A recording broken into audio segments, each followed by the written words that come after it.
Hello everyone, glory farm ഹൗസിൻ്റെ പുതിയൊരു എപ്പിസോഡിലേക്ക് ഏവർക്കും സ്വാഗതം. ഇന്നത്തെ വീഡിയോ എന്ന് പറയുന്നത് നമ്മുടെ ഒരു ഗാർഡൻ വീഡിയോ ആണ്. അപ്പോൾ ഇന്നത്തെ വീഡിയോയിൽ നമ്മൾ കാണിക്കുന്ന ചെടി എന്ന് പറയുന്നത് സിൽവർ ആർട്ടമീഡിയ എന്ന് പറയപ്പെടുന്ന ചെടിയാണ്.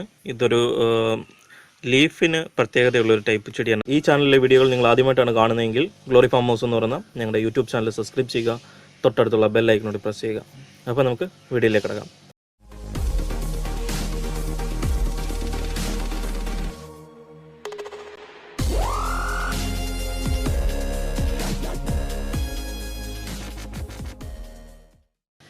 നമ്മളിപ്പോൾ കണ്ടുകൊണ്ടിരിക്കുന്ന ചെടിയുടെ പേരാണ് സിൽവർ ആൾട്ടമീഡിയ എന്ന് പറയുന്ന പേരാണ് ഇതിന് പറയപ്പെടുന്നത്.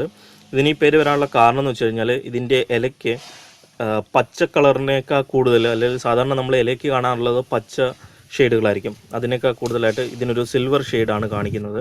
അതുകൊണ്ടാണ് ഇതിനെ സിൽവർ ആൾട്ടമീഡിയ എന്ന് പറയപ്പെടുന്നത്.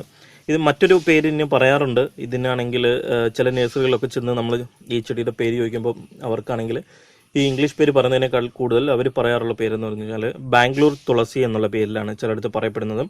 അപ്പോൾ ആ പേര് പറയുന്നതിനുള്ള കാരണം എന്ന് വെച്ച് കഴിഞ്ഞാൽ ഈ ഇലയ്ക്കുണ്ടാകുന്ന ഒരു സ്മെല്ലാണ്. അതായത് ഈ ഒരു ഇല നമ്മളൊന്ന് പിച്ചെടുക്കുക, അല്ലെങ്കിൽ ഒന്ന് മുറിച്ചെടുത്തിട്ട് നമ്മളൊന്ന് ചതച്ച് വെച്ച് ഒന്ന് പ്രസ് ചെയ്ത് വെച്ച് മണപ്പിച്ച് വെക്കാമെങ്കിൽ നമുക്കൊരു സ്മെല്ല് കിട്ടും. അതായത് ഒരു എന്താണ് പറയുന്നത്, ഒരു മനം എടുപ്പിക്കുന്നല്ല, എന്നാൽ എന്തോ ഒരു ഇലയ്ക്ക് പ്രത്യേകതയുള്ള രീതിയിലുള്ളൊരു സ്മെല്ലാണ് വരുന്നത്. അപ്പോൾ അതുകൊണ്ടാണ് ഇതിന് ബാംഗ്ലൂർ തുളസി എന്നുള്ള പേര് പറയപ്പെടുന്നത്. കാരണം ഇതിന് പറയുന്ന വേറൊരു കാരണം കൂടി എന്ന് പറയുന്നത്, ഇത് ഇൻഡോർ പ്ലാന്റ് ആയിട്ട് വെച്ച് കഴിഞ്ഞാൽ, അതായത് വീടിനകത്ത് വെച്ച് കഴിഞ്ഞാൽ വീടിനകത്തുള്ള കൊതുവിൻ്റെ ശല്യം കുറയുമെന്ന് ചില നഴ്സറിയിൽ പറയുന്നുണ്ട്. അപ്പോൾ എനിക്കറിയില്ല, ഞാനിത് സെല്ല് ചെയ്യുന്നില്ല. ഞാനിപ്പം ഇത് കഴിഞ്ഞ ഈ വട്ടത്തെ വൃശ്ചിക വാണിഭത്തിന് പോയപ്പം അവിടുന്ന് ഈ പ്ലാന്റ് കണ്ടപ്പം എടുത്താണ്. അപ്പം അവരോട് ചോദിച്ചപ്പോൾ അവർ ഇതുപോലൊക്കെയാണ് പറഞ്ഞത്. അപ്പോൾ അത് വെച്ചിട്ടാണ് ഞാൻ ആ പ്ലാന്റ് അവിടുന്ന് എടുത്തത്. അപ്പം പ്ലാന്റ് എടുത്തിട്ട് ഇത്ര നാൾ ഇത് വളർത്തിയതിന് ശേഷം അതിൽ നിൻ്റെ എക്സ്പീരിയൻസിലാണ് ഇതിൻ്റെ കാര്യങ്ങളെല്ലാം പറയുന്നത്. അപ്പോൾ ഞാനിത് അപ്പം വാങ്ങിച്ചുകൊണ്ട് വന്നിട്ട് ഉടനെ തന്നെ ചെയ്യുന്ന വീഡിയോ അല്ല, ഞാൻ ഇത് വളർത്തി പരിപാലിച്ചതിന് ശേഷമാണ് വീഡിയോ എടുക്കുന്നത്. അപ്പം ഈ ചെടിയിൽ ഒരു പിങ്ക് കളറിലുള്ള വളരെ ചെറിയ പൂക്കൾ ഉണ്ടാകാറുണ്ട്. അപ്പോൾ ആ പൂക്കൾ ഉണ്ടാകുന്നതെന്ന് വെച്ചാൽ ഇതൊരു സീസണൽ പ്ലാന്റ് ആണ്. അതായത് ആ പൂ ഉണ്ടാകുന്ന ഒരു സീസണിലാണ്. അത് ജൂൺ ജൂലൈ സമയത്തിലാണ് പൂ ഉണ്ടാകുന്നതെന്നാണ് പറഞ്ഞിട്ടുള്ളത്. ഇപ്പം ഞാനിത് വാങ്ങിച്ചോണ്ട് വന്നിട്ട് ജൂൺ ജൂലൈ ആയി വരുന്നേ ഉള്ളൂ. അപ്പോൾ ഇതിപ്പം നമ്മുടെ മാർച്ച് സ്റ്റാർട്ട് ആയിട്ടുള്ളൂ. അപ്പോൾ 2 മാസം കൂടി കഴിയുമ്പോൾ ഇതിൽ ഫ്ലവർ ആകണം. ചെടി മെച്ചുറാകാൻ നിൽക്കേണ്ട, എല്ലാം ഒരുമാതിരി പരുവത്തിലുള്ള എല്ലാ ചെടികളും തന്നെ ഫ്ലവർ ആകുമെന്നാണ് നഴ്സറിയിൽ നിന്ന് അവർ പറഞ്ഞിരുന്നത്. അപ്പോൾ അതിൻ്റെ ബേസിലാണ് നമ്മൾ വാങ്ങിച്ചിട്ടുള്ളത്. അപ്പോൾ ഈ ജൂണിൽ ഇത് ഫ്ലവർ ആകണം. ഫ്ലവർ ആകുകയാണെങ്കിൽ ഞാൻ അതിൻ്റെ വേറൊരു വീഡിയോ ആയിട്ട് ചെയ്യാവുന്നതാണ്.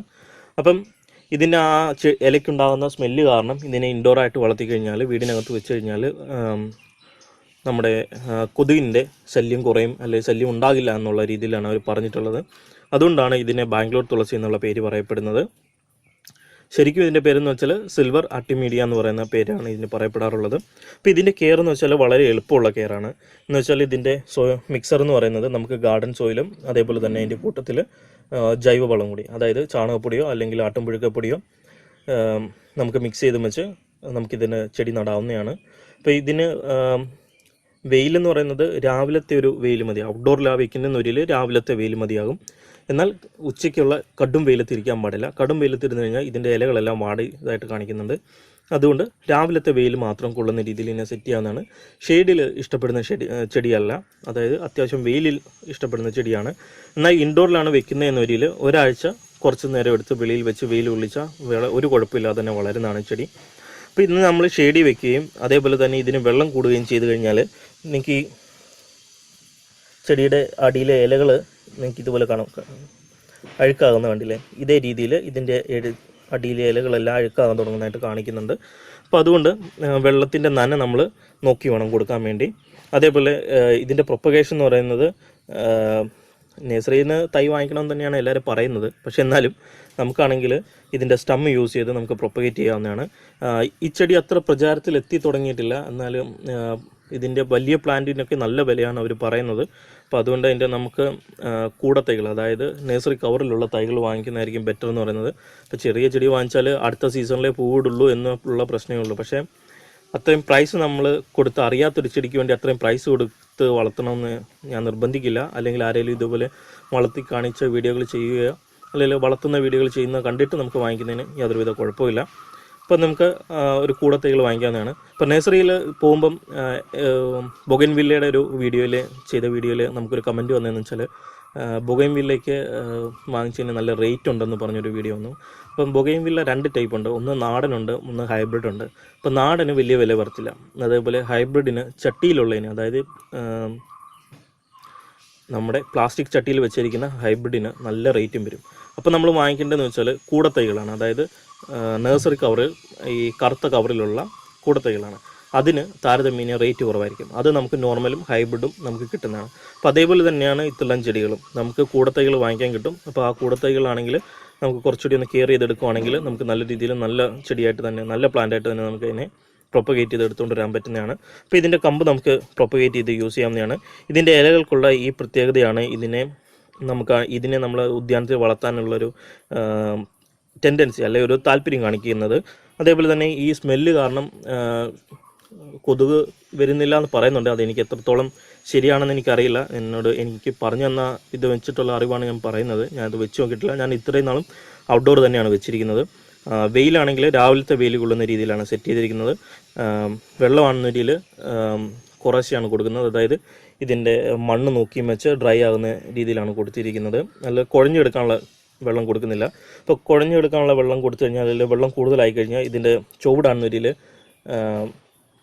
കുറേ നേരം അല്ലെങ്കിൽ ഒരു ഫുൾ ഡേ വെള്ളത്തിൽ ഇങ്ങനെ കെട്ടി നിൽക്കുന്ന രീതിയിൽ, അല്ലെങ്കിൽ ഒരു വെള്ളം കുഴഞ്ഞിരിക്കുന്ന രീതിയിൽ ഇത് നിൽക്കുകയാണെങ്കിൽ പെട്ടെന്ന് തന്നെ ഇതിൻ്റെ ഇലകളെല്ലാം തന്നെ അഴുക്കാകാൻ തുടങ്ങും. അപ്പോൾ അത് കാണുമ്പോഴത്തേക്കും നമ്മൾ പെട്ടെന്ന് ശ്രദ്ധിക്കണം. ഒന്നിൽ ചെടിക്ക് തണൽ കൂടിയിട്ട് വെള്ളം ചോട്ടി കെട്ടി കിടന്നുകൊണ്ട് ചെടി പന്നലാകുന്നതാകും, അല്ല എന്നൊരിയിൽ വെള്ളമില്ലാതെയും പന്നലാകുന്നതാകും. ഈ 2 ടെൻഡൻസിയിലാണ് ഇങ്ങനെ ഈ ഇല കാണിക്കുന്നത്.